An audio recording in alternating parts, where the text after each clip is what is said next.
around that same area next year with Manziel in his first season, and then let him work his way to the Hall of Fame without subjecting the Browns fans to a 3-13 season. Yeah, and I find it really funny. These are the same people that are saying this that made all kinds of disparaging comments about Robin Williams this week when he committed suicide. That's to me, that's where this is coming from. There's no basis for this. Okay. Well, I mean, it's like you said. If you're a real fan who studies the game, and shout out to our guy Ron Graham, because I know he's one. If you're a real fan who studies the game, this is just hype. That's it, man. And I mean, I get it. It's in everybody in the media's best interest for John Manziel to be the quarterback of the Browns. However, it's not in the Browns' best interest, and that's all I care about. Like, I don't care if the media's like, man, I don't want to go write about Brian Hoyer. Well, too bad, man. Like, just like from day one, with all the hype, when they say, oh, man, Hoyer's not going to last one day in this competition. Then everybody showed up to camp and started writing stories that said, well, who is Brian Hoyer, and how did he get better than John Manziel? I got a kick out of it then, and I get a kick out of it now, too. And all I'm saying is the Browns could have played the game for the first couple of weeks, but this week they were given the opportunity to make their move, and they didn't take it. And that speaks volumes to me, because if this was Joe Banner, he'd have taken it. I'm telling you, if Joe Banner was running this team, I don't know that he would have drafted Manziel, but if Banner was running this team, they would have taken that opportunity. Well, they would have just done it from the beginning. But what I'm saying is they would have orchestrated it and said, well, this is perfect timing. Bam, time to make the change. And off and running, kid, here we go. And I believe that when the Browns didn't do that, that spoke volumes to me about their thoughts on this thing. And again, you can say it's a credit to Hoyer that he stayed in it. You can say that it's a credit to Manziel that he made it competitive. I say John McMullen's right. Brian Hoyer did more with this opportunity. And what I mean by that is not many teams would have even let him come into camp and get the opportunity to compete. Most teams would have just said, throw the kid out there and give me a backup and let's go out there and see what happens. So, and I believe as well that if Manziel had prepared from the beginning, maybe he would have never even been in a competition, because the team would have done that. They would have said, man, this kid's serious. He came here to go to work. So I want to ask you, last thing about the quarterbacks. I mentioned at the beginning of the show that my thought process is if Hoyer wins, if he starts week 1, if I'm Johnny Manziel, when I go home the day that they tell me that I'm not going to start the season, do I not go home and blame myself for my first 3 months with the team and for me not doing the extra things that may have gotten me that opportunity? I think you do. And I think you come back next season from day one of the offseason preparing to be the starter. And then no Brian Hoyer, nobody is going to stop you from being the starting quarterback. So I think losing this competition could be the best career move for Johnny Football. Yeah, I don't disagree with you. And I don't know if you heard in the background, the Bulldogs agreed with you as well. So, well, there you go, my man.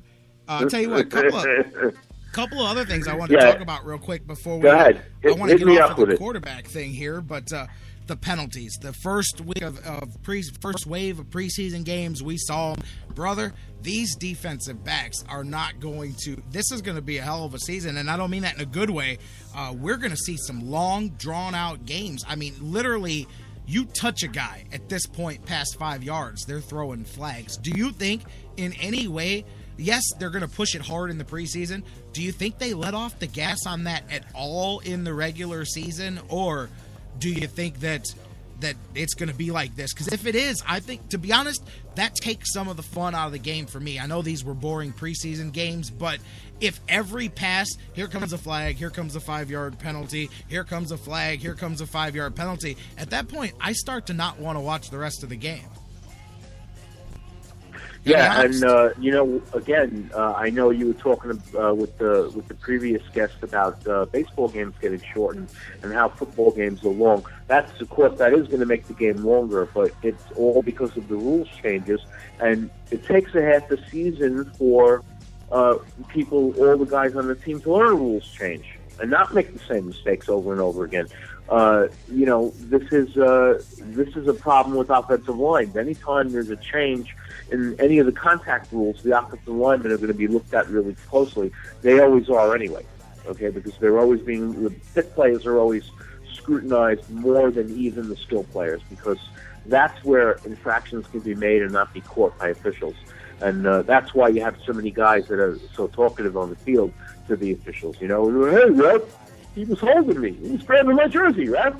I mean, I just wondered if maybe they're over-calling it in preseason on purpose, to where they're still going to call it tight during the season, but they're over-tightening down in the preseason just to get guys' attention and say, hey, look, man, we're not going to be playing around. We're giving you plenty of warning that this is how we're going to call it. And maybe in a game, they'll let a little more go, but it's still going to be more than last year. I'm hoping, because otherwise, really, I mean, there's not a lot, just to me. I mean, a game bogs down, you lose continuity as an offense and as a defense if every play is like that. Plus, it becomes, I don't know, man, it becomes the officials have too much of a hand on the game at that point. I just think you hurt the fan base, loses a lot of their respect for the integrity of the game.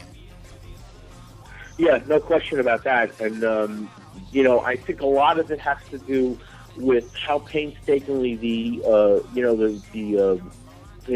officiating committee and the supervisors of officials at 280 Park work on these things, and that is why this year they're going to have the vice president of officiating on call every Sunday, and not just sitting in 280 Park watching the games.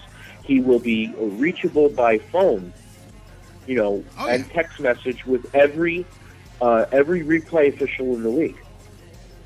Well, yeah, I know. I watched that, and the number of penalties. We went through the preseason games in the first week, and the number of penalties was absolutely staggering.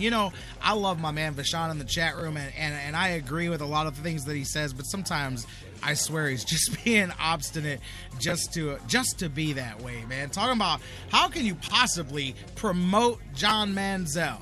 How can you possibly promote John Manziel by saying Brian Hoyer doesn't look at his reads? Johnny Manziel took the snap, took one look, and started running. He never gets past his first look. Brian Hoyer sits around, looks at the first, the second, the third, comes back to the second, goes over to the fourth. People might say, oh, he checks down. Again, to me, it's taking what the defense gives you, but you don't get to your check down first. You get to your check down after you've hit 1, 2, 3, 4, whatever. So I disagree. I say you're just being argumentative to be argumentative. How could you say Hoyer doesn't go through his reads and doesn't make pre-snap adjustments? That's what he does best. That's his skill set. I mean, let's at least be honest about the whole thing, man. I mean, and that's the that's the reason why Manziel hasn't won the job yet, because he can't get to the line and go through his reads. You want to call Hoyer a one-read quarterback? That is exactly what Manziel is at this point in his career. It is snap,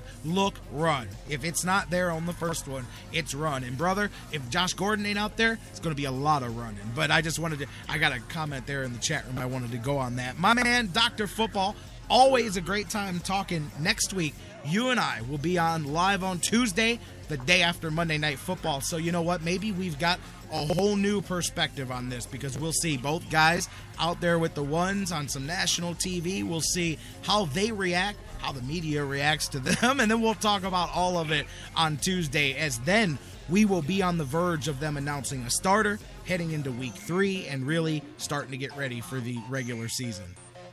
Yeah, my only last closing quote about that is that was the one knock of a lot of evaluators on Manziel when he came out, was that he has not yet learned to go through all the checkoffs. And, it's still apparent. That takes time.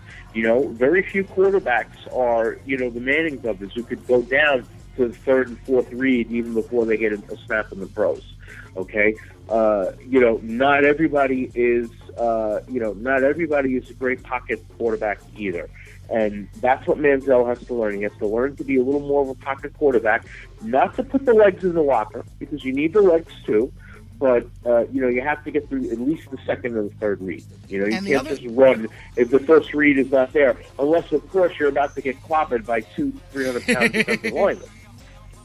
Absolutely. I'm with you there. And the other thing, too, is what people forget in this conversation is going back to what Mike Pettin said about Brian Hoyer learning as well. Brian Hoyer's not a finished product either. That's my point, is for every day that you say Johnny Manziel improved in this offense, guess what? So did Brian Hoyer, because he is also a growing process. And if he, at his base, is ahead and he continues to grow at the same level. I mean, that's the other thing, too, is it's not like, I know some people want to build the Hoyer statue, but it's not like Hoyer's a statue that's not moving forward and all Manziel's doing is gaining on him. Guess what? Every day Hoyer's learning this offense, too. I don't think Brian Hoyer is the next Joe Montana, but I believe that Brian Hoyer is a solid quarterback, and for now, for the beginning of this season, it's the way the Browns should go. That's all. I mean, and that's going based off what I've seen, not the way I felt before training camp. Well, and I'll leave it. I agree with you, and I'll leave it with this. I've mentioned to you that my foot surgeon is from Cleveland and does occasionally listen to the show. And when he walked in on Tuesday afternoon to tell me that I was going to have another foot surgery in a few weeks, he said to me, I did my best Mike Pettin, invitation. I said, Hoy is the starter until he gets hurt or plays himself out of the job. Next question.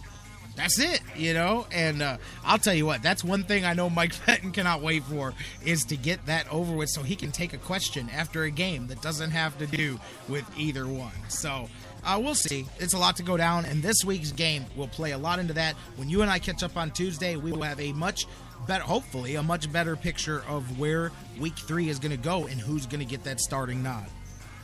Right, and usually, across the NFL, the second week of preseason is when you could really start to make the evaluation.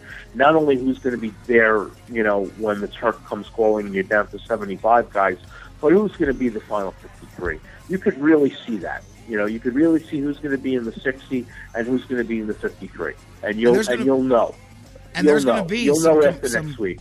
There's going to be some competition Monday night because Tuesday is cut down, like Bill just said, to 75. The Browns actually have one less day than everybody else and the Redskins because they've got the Monday game and then they've got to turn around and make that cut. So very well could lead to some competition there because that's going to be a lot of guys' last chance to get on some tape, not only for the Browns, but in case they get cut the next day to try to catch on somewhere else. Dr. Football, I can't wait until... Really quick, Jerry, those two teams have an extra day. Those two teams have until 10 a.m. Wednesday morning because of that, and in case somebody gets injured Monday night. So good. See, they have an exemption. They have like a 12-hour exemption. Well, that's cool. So but it's still a short turnaround, less than 48 hours after that game. They're going to chop about 20 guys off of that roster. So we'll talk about it all Tuesday. You and me, Dr. Football, live on the Sports Fix, my man. Enjoy week 2 of some people it's week 3, but for the rest of the teams, it's week 2 of the preseason, and then let's get back on Tuesday and talk about it. All right, Jerry, you have a good weekend, and I'll speak to you then. Thanks for you too. Thanks for hanging in and getting me on today. I know it was a little difficult, but thank you for hanging in there, my man. I'm just glad we made it happen. You know it, brother. You know it. Speak to you after the weekend. You got it. You can check him out on Twitter at AskDrFootball. That's how we make it happen, Captain. Sit tight. We're going to take a break. When we come back, nobody better dare complain about Monday and Tuesday because we've gone way over on Wednesday and Thursday, baby. When we come back, we're going to wrap things up here. I'm going to tell you about what I got going on this weekend, and we will call it a day here on the Sports Fix. Don't go anywhere. We'll be right back. Mr. D. Wayne Love. I woke up this morning and everything was going right. In my head, There's something kind of about a kid that's never played baseball. Throwing you the best sports commentary in town. The Sports Fix. It's an addiction. The Sports Fix. We'll be right back. Indians fans, GV Art and Design has unleashed their new baseball collection. This summer, you've got to have one of the hottest baseball shirts available. GVArtwork.com, bringing it full force to the plate for baseball season this year. Whether you check them out online, GVArtwork.com, use the sales code FIX10, FIX10 to save 10% on your total purchase. Whether you go to their